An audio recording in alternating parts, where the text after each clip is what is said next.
It is 4:53 in the morning on a Tuesday in March. A metal recycling yard on the industrial fringe of West Phoenix, Arizona, is about to become the most expensive junkyard in federal history. Two BearCat G3 armored vehicles roll through the main gate without a word of warning. Engines cut. 12 DEA special agents hit the baler floor in a stack formation, moving fast between walls of crushed automobiles stacked 3 stories high. On the north perimeter, 8 HSI Homeland Security Investigations agents seal a row of green export containers. 22 of them, padlocked and manifest tagged, lined up like they're simply waiting for a ship. At the Weybridge office, a glass-fronted booth overlooking the scale platform, a 4-man federal SWAT element takes the door in under 4 seconds. Inside the office, a single man sits behind a metal desk. He does not reach for a weapon. He does not run. He stares at the door as it swings open and says, very quietly, "I knew it would be you." That phrase appears in the DEA's case summary as evidence of consciousness of guilt, but it captures something accurate too. The men running this yard had been waiting for this morning for 14 months. They just didn't know which Tuesday it would land on. What the strike team finds in those containers over the next 4 hours: 6.4 metric tons of methamphetamine and fentanyl, $9.3 million in shrink-wrapped currency pulled from a hidden mezzanine above the baler floor, and a paper trail that federal accountants say documents $174 million washed through scrap metal invoices across 3 years. But none of it begins here. It begins with a number, one impossible number, and a junior port auditor who happened to check her arithmetic on an otherwise ordinary Wednesday afternoon. The number is 900 pounds. Not 900 pounds of anything specific. 900 pounds of difference. The gap between what arrived at this yard on the inbound truck scale and what the outbound shipping manifests claimed left in finished bales. For 3 years, every single outbound load weighed roughly 900 pounds more than the metal that went into it. The yard was, on paper, manufacturing mass, creating tonnage from nothing, month after month, load after load, for 36 consecutive months. Think about what that means. Scrap metal yards run entirely on weight. They buy by the pound and sell by the pound. Their whole business rests on scale precision. If you find a yard where output consistently exceeds input, not occasionally, not from rounding or calibration drift, but every single load, every week, for 3 years, that's not a measurement error. Something is being added to those bales before they ship. The strangest part? Nobody caught it for 36 months. Not the yard's own accounting staff. Not the freight brokers handling the container bookings. Not the port agents stamping the manifests. Not the customs pre-clearance system, which reviewed the container's commodity codes and passed them without a second look. One person caught it. A 28-year-old IRS contractor, identified in the federal complaint only as Auditor R. She caught it in a single afternoon, cross-referencing terminal scale receipts against the yard's declared export weights on a routine compliance review. She flagged the discrepancy to her supervisor. Her supervisor called IRS-Criminal Investigation. IRS-CI called the DEA's Phoenix Field Division, a case that would eventually involve 3 federal agencies, 1 confidential informant, a 14-month wiretap authorization, and 22 staged shipping containers, started with a spreadsheet and one question: where is the extra 900 pounds coming from? This is how it happened. The yard, referred to throughout this reconstruction as Meridian Metals, consistent with the DEA's composite case designation, had been operating on the industrial fringe of West Phoenix for 11 years before federal attention found it.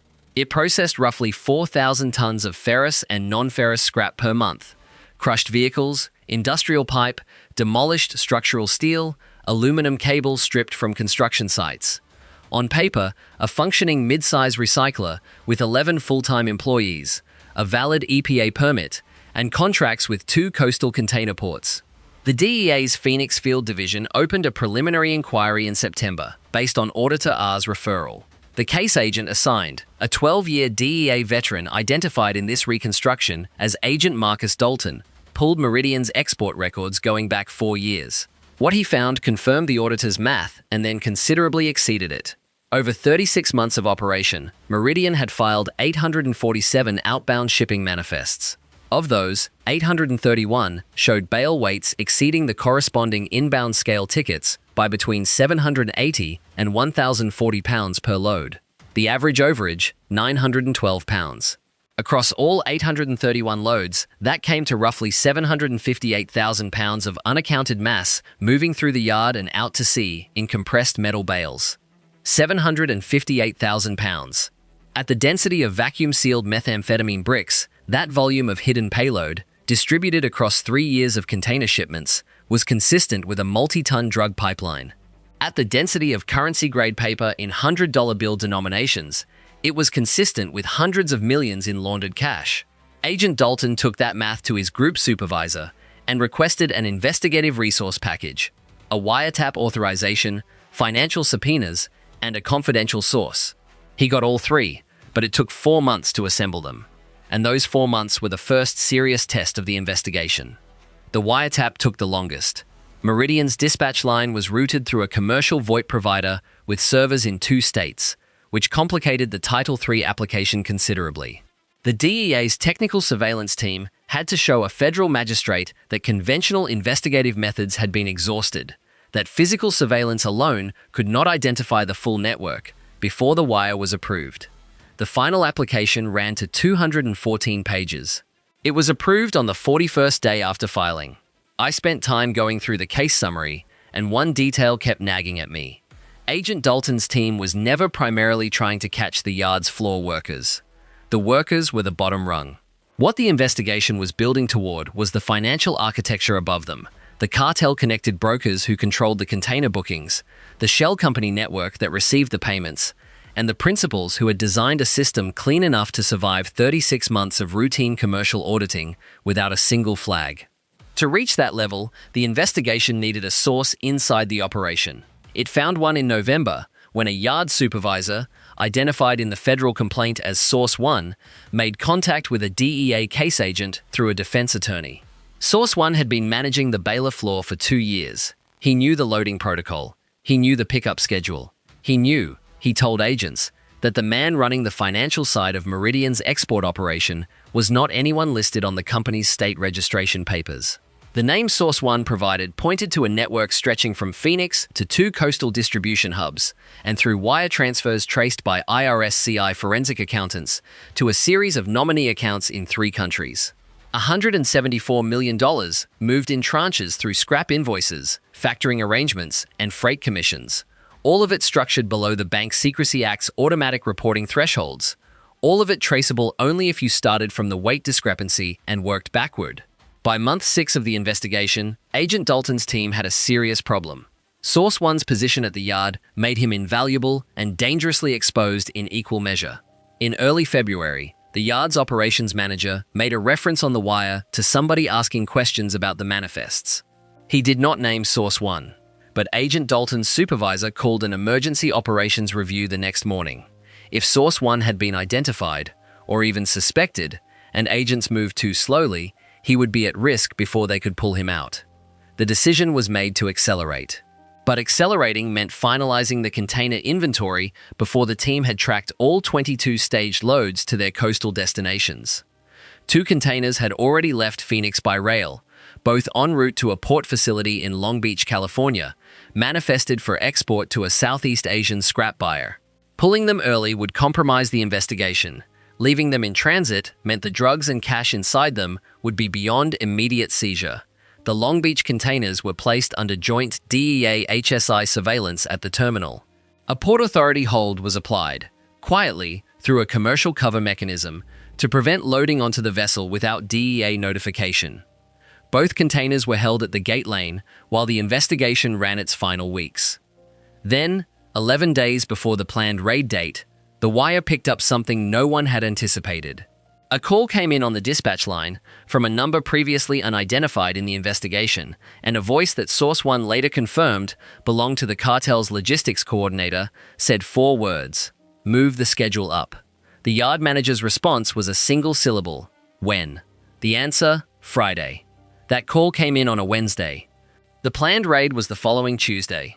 Agent Dalton had a 72-hour window to either push the strike date forward or watch the operation scatter across state lines. Most people assume federal raid planning follows a fixed timeline, that the government works on government time and operations happen when the paperwork is done. Here's the part that actually matters. In this case, the paperwork was the least of the obstacles. Agent Dalton went to his group supervisor at 8:40 that Wednesday morning with a direct request: move the entry to Saturday dawn. The response was immediate concern. Moving a multi-agency operation 4 days forward meant recalling 2 HSI surveillance units from a separate rotation in Tucson, repositioning the BearCat G3s staged at a federal facility south of the city, and getting a modified entry plan through the DEA's operational approval chain in under 48 hours, a chain that normally runs to 5 business days. The modified plan was approved at 11:15 Thursday night. The BearCats began repositioning at midnight. Source 1 was moved to a safe location at 9 o'clock Thursday evening, his role in the investigation complete. Here is what strikes me about this case. The entire outcome, 44 indictments, 6.4 tons of drugs off the street, 174 million in laundering exposed, hinged on a decision made in a conference room at 8:40 on a Wednesday morning. 1 supervisor, 1 case agent, 1 phone call the cartel thought was private, and 48 hours to rebuild an operational plan from scratch.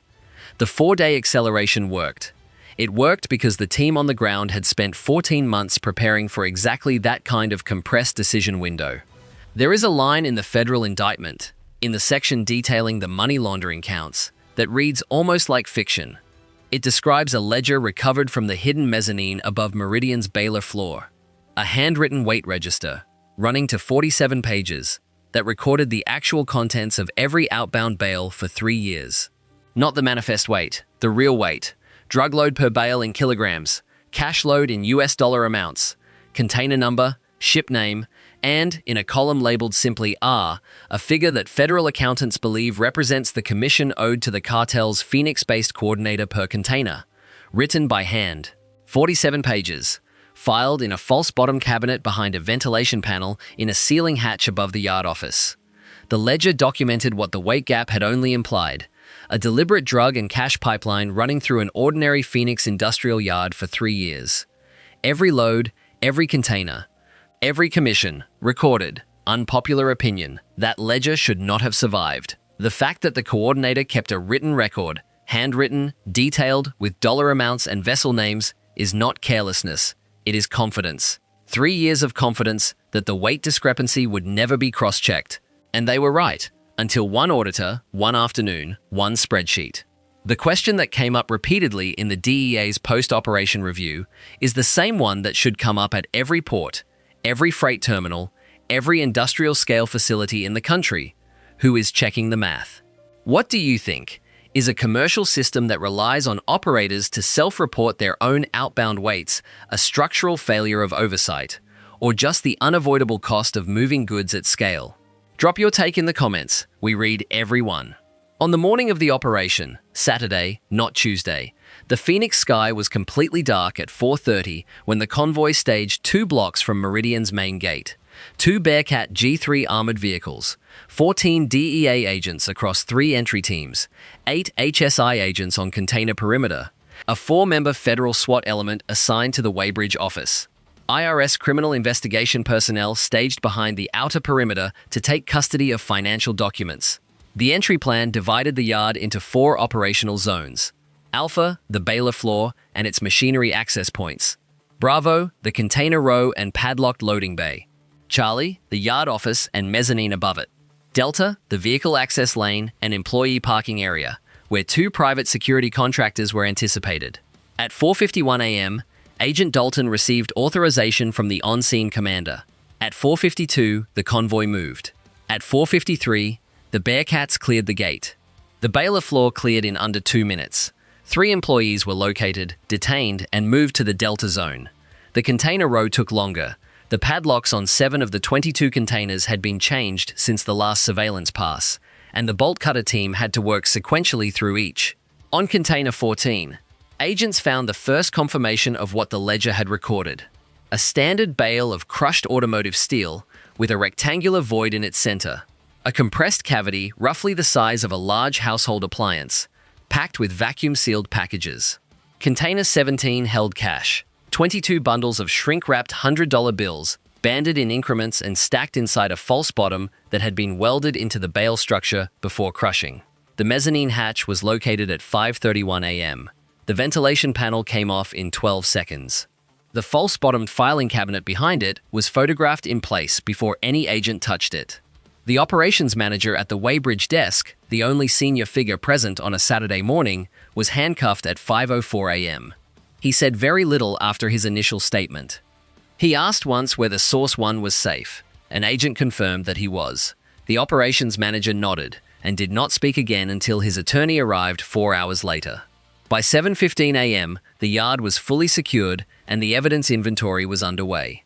The Joint Operations Center in Central Phoenix was already processing the first wave of arrest warrants generated by the raid. 14 individuals were taken into custody in Phoenix that morning. 11 more were arrested across 3 states over the following 48 hours by U.S. Marshals executing federal warrants. The remaining 19 defendants surrendered to federal custody over the next 6 weeks as the indictment was unsealed in stages. 44 total, all charged. And none of that accounts for what the seized ledger is still revealing about operations in 2 other cities. The final count, as entered in the federal indictment, spans 4 statutory categories. 44 defendants facing charges under the Controlled Substances Act for conspiracy to distribute methamphetamine and fentanyl. 31 of those same defendants additionally charged under the Bank Secrecy Act and federal money laundering statutes. 19 defendants facing import and export control violations related to falsified shipping manifests. 7 defendants, including the financial coordinator identified through Source 1's information, charged under RICO for participation in a continuing criminal enterprise. The physical seizures at Meridian, 6.4 metric tons of methamphetamine and fentanyl, recovered from 17 of the 22 staged containers. The remaining 5 had been used exclusively as cash carriers or empty placeholders. $9.3 million in U.S. currency, recovered from the mezzanine filing cabinet, container false bottoms, and a secondary cache found beneath a section of the baler floor's concrete pad. The 47-page handwritten ledger, and 831 historical shipping manifests, cross-referenced against the ledger entries, providing the paper trail to the $174 million laundering figure. The Long Beach containers, held under Port Authority cover since February, were seized simultaneously. Both were still aboard a vessel at berth when HSI agents executed a coordinated border search that Saturday morning. The vessel was held for 6 hours. The 2 containers added another 800 kilograms to the drug total. The financial coordinator was arrested at a private residence in Scottsdale at 6:22 a.m., 43 minutes after the gate went down. No resistance. A man confident enough in his system to keep a handwritten record of every transaction for 3 years, who found out on a Saturday in March that the record had been found. Sentencing for the majority of defendants remains ongoing as of the time this account was finalized. The financial coordinator faces a guideline range on the RICO and money laundering counts alone that prosecutors have said could exceed 25 years. The 47-page ledger has been entered into evidence. It will be read, in its entirety, into the court record. What the ledger also reveals, and what the DEA's post-operation briefing addressed directly, is the geographic reach of what Meridian was connected to. The commission column, cross-referenced against the container shipping records, traces payments to 3 separate receiving networks across 2 continents. Investigators have since identified 2 additional scrapyard operations in other southwestern cities showing weight discrepancy signatures consistent with what Auditor R first flagged at Meridian. Those investigations are active and ongoing. Here is what this case tells us about industrial oversight in the United States. The entire commercial scrap and recycling sector, a multi-billion-dollar industry moving hundreds of millions of tons of material annually, runs on a foundational assumption that self-reported weights are accurate.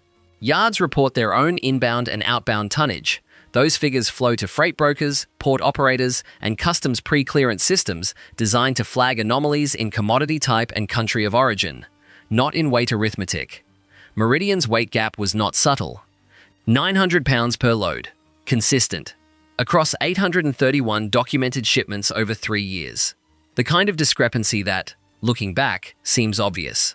And yet it survived every layer of the commercial system until one person decided to cross-check a terminal scale receipt against an export manifest. One detail that stuck with me. Auditor R was not assigned to Meridian. The compliance review that flagged the discrepancy was a sampling exercise. She was checking a random selection of export records from multiple yards in the region. Meridian came up in the sample by chance. If the sample had not included Meridian that quarter, the next review cycle was scheduled for 18 months later. 18 months. Across which, at the rate documented in the ledger, the operation would have moved another 300 containers. Will operations like this still be running in 5 years? Comment yes or no, because the answer depends on whether anyone decides to check the math. We track what comes next. Subscribe to the Bureau files so the next case finds you first. The 47-page ledger sits today in a federal evidence facility in Phoenix. Page 1, line 1. A date in early spring, 3 years before the raid. Container number. Bale count. Drug weight in kilograms. Cash in dollars. Commission in the column marked R. For 3 years, someone filled in that column and filed it away. Certain it would never be found. They were wrong by exactly 900 pounds.